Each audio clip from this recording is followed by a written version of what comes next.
Good morning, students. Today we are going to start with waterborne diseases, page 57. Diseases that we get by drinking contaminated. Contaminated means polluted water or dirty water are called waterborne diseases. Cholera, gastroenteritis, dysentery, typhoid, and hepatitis are some of the waterborne diseases. Diarrhea or loose motions is the symptom of many of the waterborne diseases. So, if we have any waterborne diseases, symptom is that we will suffer from loose motions. And these waterborne diseases are dysentery, cholera, and gastroenteritis. The germs that cause waterborne diseases enter into the water bodies with untreated sewage. When the sewage is not treated and is just thrown into the water bodies, then the germs of waterborne diseases enter into that water. They are also carried by rainwater, which washes human and animal excreta off the land. And even rainwater carries the waste of the humans and the animals when they discharge it in the open on land, and this is why waterborne diseases are more common during rainy season.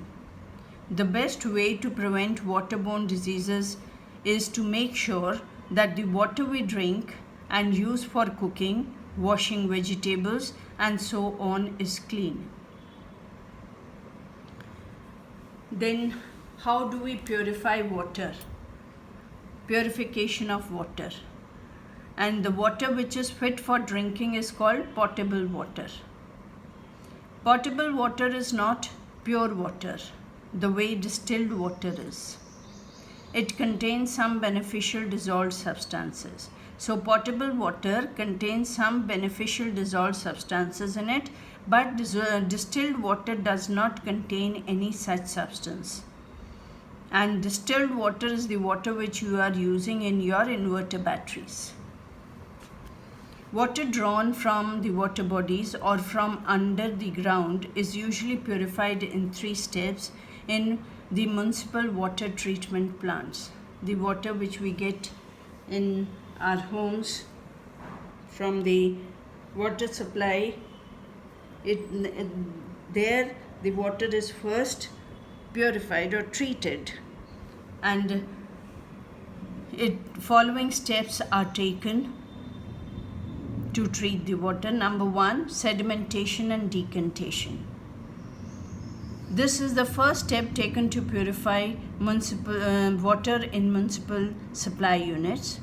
The water is drawn from the source, put into the sedimentation tank or settling tank, and in the settling tank the mud or heavy particles, they settle down. Clean water remains at the top, and to fasten the rate of settling of the particles, we just make use of small amount of alum. We mix small amount of alum. Alum is fatkari, and that makes the particles of mud heavy and settle it down. And clear liquid which remains at the top in the sedimentation tank is pumped into the filtration tank, and this step can be taken at home too if we want, if the water is not clear. Then filtration. The water from the settling tank passes into the filtration tank, and this filtration tank contains layers of charcoal. Charcoal is kacha kola, and sand, and the particles suspended in water, they get filtered out and passes through them, and the traditionally water was filtered through earthen pots containing charcoal, gravel, and sand placed one below the other. And these days we are making use of the water filters with ceramic candles can be used at home. Such filters have two chambers. The candles, which are porous and hollow, are fitted in the upper chamber. So traditionally pots were used, and in these pots they used to place the charcoal, gravel, sand, and water was put from the top, and clean water was then collected in the lowest pot, and that was drinking water, or it is potable water. And now even we have filters with ceramic candles. These ceramic candles are fitted in the upper chamber and water is put here, and these candles are porous, so the water gets filtered and drips into the lower chamber drop by drop after filtration, and is collected in the lower chamber. So this is filtered water.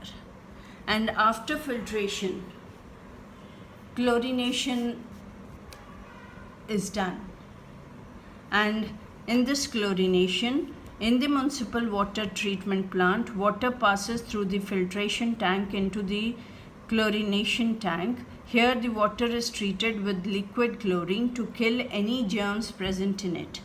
This is usually the final step before water is supplied in the homes. In the municipal treatment water treatment plants, after filtration, water is pumped into the chlorination tank, and here liquid chlorine is added to the water, which kills the germs and thus purifies the water, and that water is now ready to be supplied in the homes for drinking.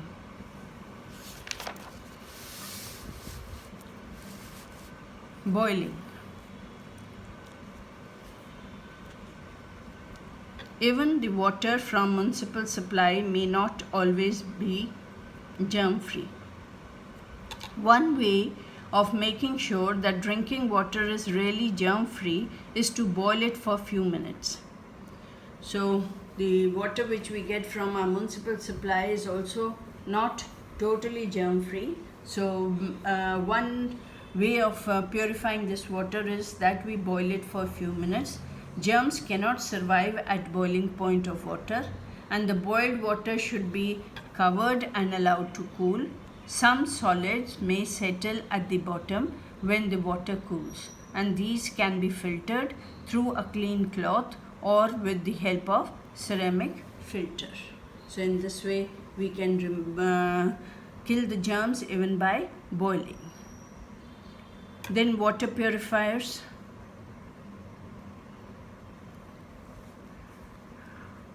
Ultraviolet water purifiers can also be used to get potable water at home.